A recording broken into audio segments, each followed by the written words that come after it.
What's going on, man? Luke, traveling chef. So I'm back home and I'm cooking again. Feels kind of weird. These are, can you guess what they are? It's the simple syrup. So this one is 2 parts sugar to 1 part water, and then it's brought up. So something very important. Well, there's a few things very important about making the simple syrup. This one, we don't want to let it boil. Some recipes will say boil, I think I saw 15-20 minutes. There's no way you want it to boil. The thing is, when you're in the commercial kitchen, you want things to be dynamite.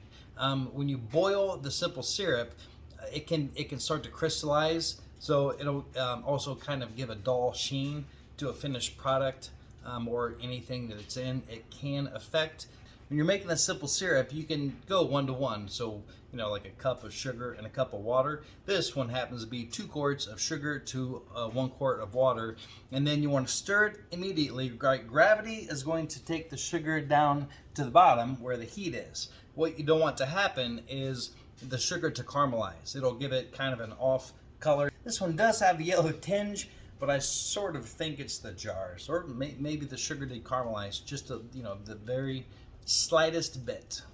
These are still hot, so you want to let it cool down to store it.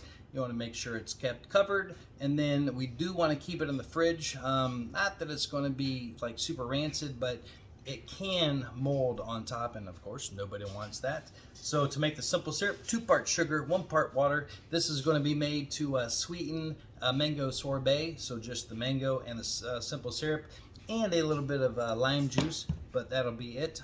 So that video is coming up down the road, so make yourself some simple syrup. It's good for the sweet tea. See ya.